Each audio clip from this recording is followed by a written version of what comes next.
Eu sou Kiria Tsutsumi e eu criei esse espaço para o seu casamento. Bem-vindos à Casa de Chá.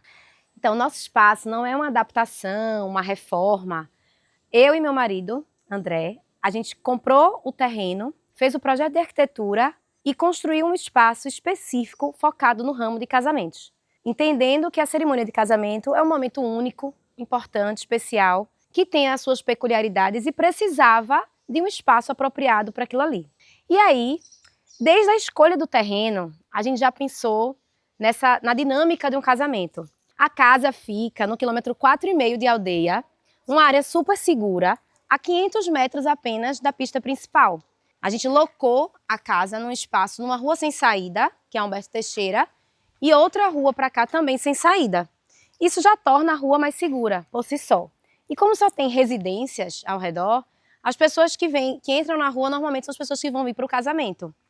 Toda a fachada da casa, a gente coloca cones na entrada para que as pessoas não estacionem e tenham uma perspectiva geral já do espaço. A gente tem uma entrada de serviço, né? Esse início aqui já é uma experiência que os convidados iniciam antes de entrar na casa. Por essa janela, a gente tem a perspectiva da nossa Shashitsu, que é o nosso altar, e o enquadramento dessa escultura de Van de Kock Tinoco, que foi um grande arquiteto, né, colega nosso, um mestre assim, da arquitetura pernambucana, da tríade que era Delfim Amorim, Bossó e Van de Kock. E aí, infelizmente, Van de Kock não está mais entre nós, mas foi uma pessoa que a gente se encantou, assim, desde do primeiro curso, primeira aula que a gente teve de arquitetura. E ele concebeu, de uma maneira muito genial, essa escultura que representa uma noiva. Então, assim, daqui a gente faz alusão a uma noiva com a cauda, né, solteira. E quando a gente entra na casa, a gente vê o noivo e a noiva simbolizando essa união depois que a gente passa o primeiro septo da casa de chá. Então, assim que a noiva entra na casa, ela tem a perspectiva já do noivo e da noiva, pela escultura de Van de Kock. Ele fez com que a gente percebesse aqueles antigos trajes de fraque, né, de antigamente, assim, você vê a figura de um homem e a figura de uma pessoa vestida de noiva, o que a gente não tinha lá fora. Então essa é a entrada principal da casa de chá. Todos os convidados entram por aqui e vão percebendo o direcionamento. Se for cerimônia, para o lado de cá, se for recepção, para o lado de cá. E aí a gente consegue perceber a entrada do primeiro platô de cerimônia. É uma grande chegada. A casa inteira ela foi desenvolvida de acordo com os momentos do casamento. Então, essa primeira chegada de recebimento dos convidados, a gente tem, normalmente, o decorador coloca um welcome drinks aqui do lado, um lounge na lateral para receber essas pessoas. E aqui a pessoa vai se ambientando, entendendo, né, percebendo o casamento, já vai tirando fotos do ambiente aberto, ao ar livre, da natureza. E esse platô, ele tem o eixo específico da Shashitsu. E aí na Shashitsu, que é o nosso altar, normalmente a gente coloca metade das cadeiras de um lado, metade das cadeiras do outro e faz esse alinhamento aqui, que vai ser a grande entrada da noiva. A gente plantou 3 aroeiras aqui, com o intuito de trazer sombra para essa área da cerimônia, né? A Shashitsu está alocada de acordo com o nascente poente. E aqui, nesse espaço, onde os convidados estão sentados, as aroeiras, à medida que vão cada vez mais, né, crescendo e tal, fazem esse sombreamento. Já tinha no espaço esse ingá, que é essa árvore, e o abacateiro, que fica ao fundo. Mas todo o paisagismo, né, com muita contribuição de Luiz Vieira, que é um grande arquiteto, professor, mestre nosso, a gente locou uma maneira que as árvores tivessem um impacto de acolhimento, mas não interferissem no layout da festa. Esse espaço é realmente o coração da casa de chá, né? Shashitsu em japonês é casa de chá. E a gente, quando começou a desenvolver o projeto da casa de chá, a gente estava morando no Japão, eu e Fox, né, meu marido. E aí a gente visitou várias casas de chá e percebeu que era um espaço sempre assim, de cerimônia, de espiritualidade, um espaço elevado, de fato, um altar. E aí a gente disse, poxa, ia ser incrível casar, que é uma coisa tão importante e única, né? Uma cerimônia tão especial casar num espaço de uma casa de chá. Então, a gente concebeu um módulo, né? Ela tem 2,70 por 2,70, que são 4 tatames e meio. No centro, né, tem o meio tatame. No Japão, a ordem de medida é sempre por tatame. Ela é minimalista, né? Então é uma releitura. Outros arquitetos já fizeram isso. No Porto tem uma casa de chá também. E aí ela é uma releitura de uma casa de chá tradicional japonesa com uma arquitetura contemporânea. Então ela é 360, a gente consegue vê-la de todos os espaços. E aí é muito interessante também que eu recomendo, assim, além da cerimônia, né, você vai ter aqui todo o enquadramento, ela é elevada, ela tem iluminação embaixo dela, tem um espelho d'água com borda infinita, que fica fazendo aquele barulhinho de cascata, né, enquanto você está fazendo a cerimônia. Então traz esse clima bucólico do campo. Mas também é um espaço único de referência. Então, se você vai dar um discurso, se você vai agradecer os convidados, se a noiva vai jogar o buquê para as amigas, é bacana fazer isso da Shashitsu também.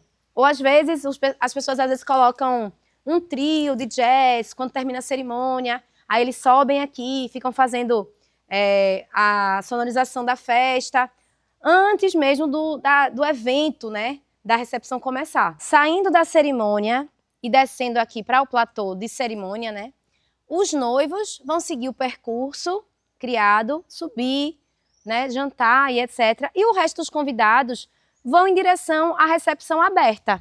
A gente tem 3 acessos. Esse platô aqui, que fica elevado, né, e ele caminha no meio do espelho d'água. Um acesso lateral, que vai dar mais um espaço de bolo doces, e um acesso com uma rampa de acessibilidade ao fundo. Daqui, a gente chega no espaço de recepção aberta, que é uma área livre, né, 50 centímetros abaixo da área de cerimônia, simbolizando também essa elevação do momento da cerimônia, onde os convidados já é importante encontrar mesas, né, sofás, lounges, já para você ir já entendendo aquele momento de celebração.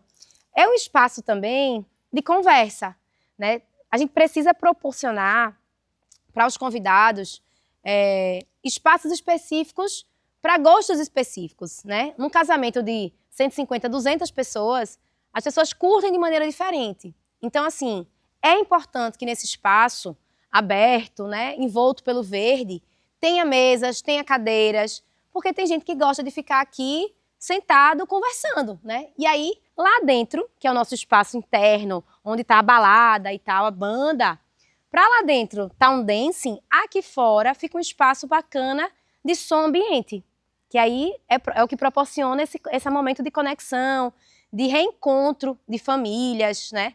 Muita gente passa, são 6 horas de casamento, e o pessoal às vezes não vê parentes há 1000 anos, e aí precisa ter um espaço de conexão confortável, que você consiga estar ali vivenciando aquele momento da maneira que mais lhe apetecer. Nesse espaço de recepção aberta, a gente tem ao centro o abacateiro, tá? A casa da árvore não está inclusa no contrato, certo? Foi uma construção para minha filha e meu filho, que a gente vem assim, eu tenho duas crianças, né? Assim que eu casei, na verdade, a gente já descobriu que estava grávida e etc. Então, Yumi tem 7 anos, a casa de chá tem 9. E é muito engraçado isso, porque ela acabou servindo de coberta para o bar. Então, muita gente coloca aqui, faz ao redor do abacateiro um espaço para drinks e tal, para servir a essa área aqui de recepção aberta. Em arquitetura, também é importante a gente tratar os entre-espaços, né? Tem um conceito do espaço-mar que trata disso, no Oriente, né? Tem um conceito que se chama o conceito mar. E ele trata dos entre-espaços de ambientes. Então, assim, antes da pessoa entrar na área coberta, de dancing e tal, a gente tem essa grande marquise aqui, onde não chove, né? Nessa marquise é um espaço coberto, mas aberto. Então, eu recomendo muitas vezes que o pessoal coloque buffet aqui na lateral, porque fica à vontade. As pessoas ficam aqui na fila do buffet, mas continuam no evento, continuam na festa. Ou então, assim, um espaço de lounge. Tem que ser um espaço que não vai ser específico de mesas individuais. É um espaço que vai estar ali servindo a todo o evento, que vai tratar dessa preparação antes de entrar no dancing. Esse nosso espaço de recepção coberta, isolada acusticamente, climatizada, é um espaço que, se fosse só para pessoas curtirem um show, é um espaço para 350 pessoas, né? Mas, num casamento, normalmente a gente recomenda 250, 200 pessoas. E aí é importante preencher esse espaço com mobiliário. Senão fica aquela sensação de muito espaço e cadê, né? Cadê a festa? Parece que a festa não engata quando tem pouca gente ocupando um grande espaço. Então, é importante que tenham pelo menos umas 6 mesas, né? A gente coloca mesas redondas ali no canto e tal. Algumas mesas bistrô, altas, próximas do palco, para se ter aquela sensação de dance mesmo, de aperto, para contemplar a banda, né? Desse palco aqui, a gente tem uma perspectiva da casa inteira. Então, sobe aqui para ver. Dessa perspectiva, a gente consegue perceber que a casa é um grande anfiteatro. Então, a gente tem essa inclinação do salão proposital para que você tenha perspectiva de todo o espaço. Então, assim, você pode estar dançando aqui, a festa já engatou, já teve cerimônia e tal, e aí o teu padrinho chegou no espaço. Você tem a perspectiva, você consegue vê-lo, ele consegue ver vocês no palco, não consegue se falar, porque são 40 metros de distância, óbvio, mas essa sensação de ver todo mundo, né? De ter essa perspectiva, das pessoas conseguirem ter uma integração visual, faz muita diferença num evento de casamento que dura 6, 7 horas, né? É uma festa muito rápida, muito curta. Então, a maioria dos noivos que a gente tem assim de feedback é que, nossa, no meu dia parecia que todo mundo estava ali, focado na gente, né? Tipo, só a família, só os meus amigos mais próximos e tudo mais. E essa sensação, ela é uma sensação intencional de uma arquitetura integrada, né? A gente consegue ver a integração dos espaços. Então, do palco, do canto da casa, a gente tem a noção, a perspectiva do lounge de dancing, da parte aberta de recepção, da parte da cerimônia, que agora já não tem mais cerimônia, então fica mais um espaço para foto, um espaço para conversas, né? A parte do buffet, a gente vê tudo que está acontecendo na casa, no momento do casamento, em todos os momentos do casamento. A casa de chá foi concebida para um evento de casamento. E aí a grande pergunta que todo mundo faz é, mas eu vou casar no espaço aberto? E se chover? A gente está em Recife, né? Pode ser que chova. Veja, a casa, ela não é um campo de futebol descampado, não é um sítio sem planejamento. Para um evento até 150 pessoas, eu não recomendo que coloque todo. Não precisa ter todo, né? A não ser que a gente vai fazer em julho, que é um momento realmente que tem chuvas torrenciais. Mas uma chuva de verão, todos os convidados eles têm para onde ir se der uma batida de chuva, né? A decoração mesmo, ela pode ser já direcionada a suportar uma certa chuva leve, né? A gente, em vez de colocar toalhas, a gente pode colocar as mesas de madeira, né? E ali que você passa um pano e acabou e volta para aquele ambiente, né? E aí, com isso, se houver necessidade mesmo de a chuva vai chover o dia todo e a festa tem que ser toda interna, a casa de chá tem infraestrutura, espaços cobertos e abertos para a gente alocar esse mobiliário, mesas, cadeiras e etc., toda na área interna, né? Essa redistribuição espacial pode ser realizada com o layout do decorador. A gente resolve isso. Nunca você vai ficar na mão de ter que estragar a sua decoração, estragar o seu momento por conta de uma chuva. Um projeto de arquitetura, ele precisa estar focado e pensar nas intempéries, que são normais, naturais de acontecer.